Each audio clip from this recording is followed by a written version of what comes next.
नमस्कार। जय हिंद, जय भारत। नाम रमेश सिंह, ठगी पीड़ित जमाकर्ता परिवार तबजब संगठन, प्रदेश संयोजक, उत्तर प्रदेश। दोस्तों, आज हम थोड़ा कानून की चर्चा करेंगे।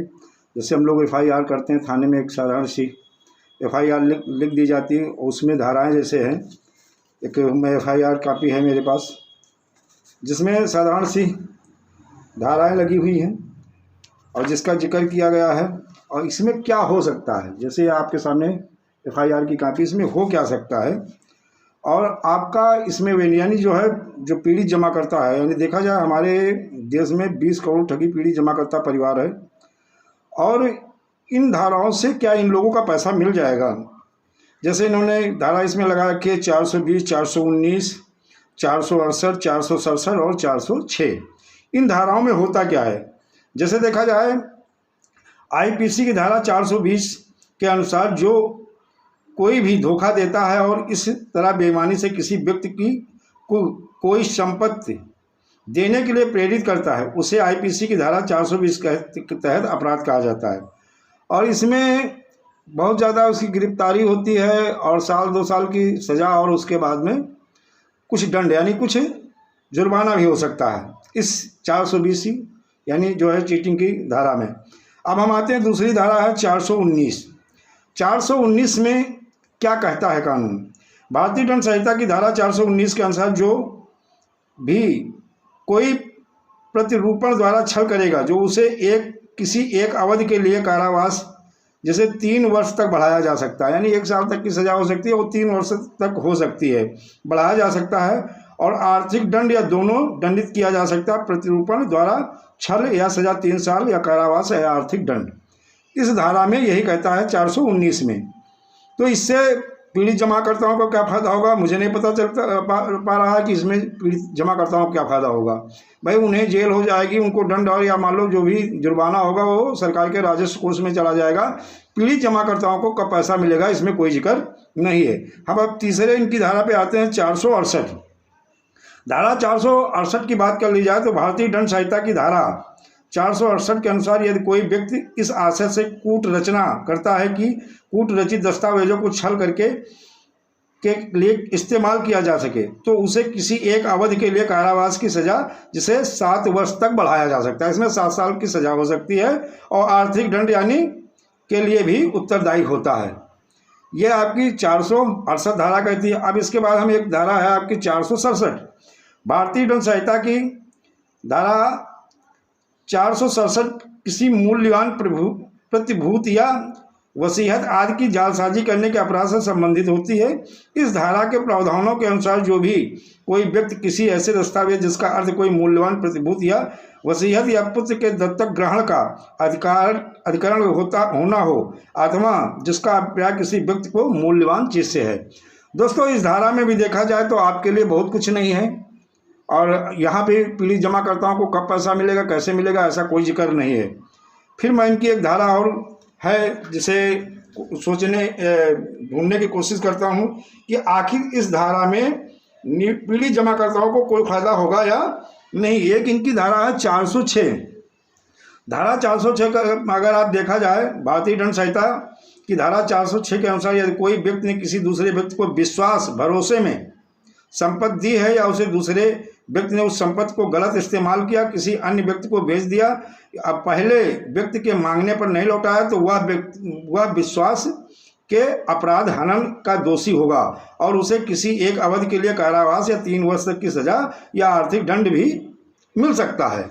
दोस्तों, इन धाराओं को जो इसमें दर्शाया गया है एफआईआर की कॉपी में देख सकते हैं सर, वो धाराएं मैंने जिस पे जिक्र किया। तो दोस्तों, इससे पीड़ित जमाकर्ताओं को क्या फायदा होगा, उन्हें क्या लाभ होगा, उनका पैसा कब मिलेगा। सबसे बड़ा तो यक्ष प्रश्न एक ही है कि आखिर पीड़ित जमाकर्ताओं को पैसा कब मिलेगा। इसीलिए जब अक्सर हम एक चर्चा करते हैं, हिंदुस्तान में इसके पहले भी कानून रहे हैं, आखिर हम लोग बर्थ चेक की बात क्यों करते हैं, अनियमित जमा योजना पाबंदी कानून सन 2019 की ही बात क्यों करते हैं। Binding of unregulated deposit scheme 2019 मैं इस एक्ट की बात क्यों करता है। इसमें सर ऐसा प्रावधान है कि चाहे स्टेट गवर्नमेंट हो चाहे सेंट्रल गवर्नमेंट हो, 180 कार्य दिवस में भुगतानी आपकी एफआईआर दर्ज होगी, फिर सक्षम अधिकारी के पास आपका भुगतान का दावा पेश होगा और उसके बाद 100 ट्रायल पूरा होने के बाद में 180 कार्य दिवस में आपका भुगतान होगा। तो दोस्तों, हमारी समझ में नहीं आ रहा आज तक जो सरकारें करती रही हैं, हमें तो एक ही चीज़ लगता है कि चाहे हमारी सत्ता पक्ष पार्टी रही हो, चाहे विपक्ष की रही हो, चाहे वो भाजपा रही, कांग्रेस रही, आम आदमी पार्टी रही, तृणमूल कांग्रेस रही, यूनाइटेड जनता दल रहा, शिवसेना रही, आम आदमी पार्टी रही और ममता जी की, इनकी सारी जिनकी पार्टियां रही, इन विपक्ष ने ना तो जोर शोर से इस मुद्दे को उठाया है और ना कभी, क्योंकि कहीं ना कहीं लगता है कि ये सारी पार्टियां जो भी ऐसी कंपनियां थी, चाहे वो साई प्रकाश प्रॉपर्टी डेवलपमेंट हो, चाहे श्री राम रियल एस्टेट हो, चाहे वो राधा माधव हो, चाहे अल्केमिस्ट हो, चाहे आपकी जो है साइंस सिटी हो, चाहे साई प्रसाद हो, चाहे सहारा इंडिया हो, चाहे पीसीएल इंडिया हो, इन सारी कंपनियां जो थी इनमें अरबों खरबों का घोटाला हुआ और कहीं ना कहीं इन सारी पार्टियों के सांसद विधायक ये सारे इन्वॉल्व है, फिल्मी सितारे, क्रिकेटर और बड़ी बड़ी हस्तियां इन्वॉल्व थी। इसलिए इस पर किसी पार्टी ने जोरदार ढंग से गरीब किसान और मजदूरों के लिए कभी आवाज़ नहीं उठाई है। ये सभी स्वार्थी हैं। और दोस्तों, मैं कहता ना कोई एक पार्टी ऐसी नहीं है, मैं कहता एक पार्टी आप ऐसी बता दो जो दूध की धोई हो। ये सब बड़ी बड़ी बातें करते हैं राजनीतिक लाभ के लिए, आपके वोट के लिए, और आपको गुमराह और भ्रामक करते रहते हैं और आपके पैसे के लिए इनको 1% भी चिंता नहीं है। अगर चिंता होता तो अब तक जो अनियमित जमा योजना पाबंदी कानून सन 2019 बना था, सन 2019 में अब तक ये पूरे हिंदुस्तान में लागू हो जाता। हर स्टेट में इसकी मतलब देखा लागू हो गया है, लेकिन अधिसूचना भी कहीं कहीं जारी हुई और अभी इसकी अनुपालना नहीं हो पा रही, जिसके लिए हम लोग 31 जुलाई सन 2022 संसद सत्याग्रह के लिए जाएंगे और कोशिश होगी माननीय प्रधानमंत्री महोदय को आमंत्रित किया गया, हो सकता है उनका कोई जनप्रतिनिधि आए और उससे अपनी बात रखी जाएगी। लेकिन सर, जैसे मदन सर कहते हैं 1,20,000 अगर लोग पहुंच गए तो ये जान लीजिएगा ये कार्य बहुत आसान होने वाला और अतिशीघ्र इसकी अनुपालना भी शुरू हो जाएगी। और सर, इन महाठग बेईमान और मक्कारों को, इन लुटेरों के लिए हमारे देश में यही एक ऐसा कानून है जो सजा दे सकता है और जिसके लिए हम लोग कहते हैं पहले भुगतान फिर मतदान और ठगो यानी हमारा पैसा वापस करो, ठगों को फांसी दो। हम लोगों की यही डिमांड है।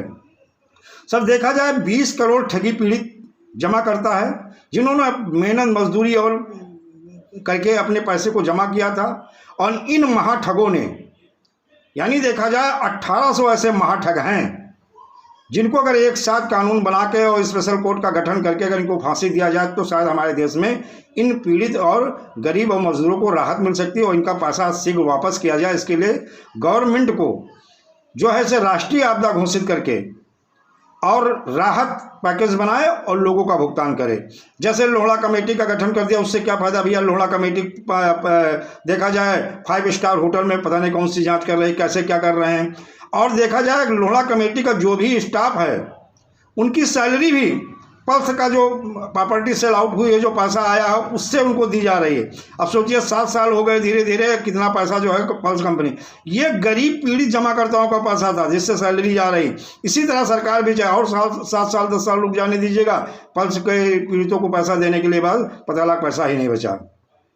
तो इसीलिए मैं बर्थ सेट की हमेशा मांग करता हूं और अब वो समय आ गया, वक्त आ गया कि आप सारे एकजुट हो जाओ। एकजुट होकर के अब जो है 31 जुलाई को ज़्यादा से ज़्यादा संख्या में जो है संसद सत्याग्रह में पहुंचेगा।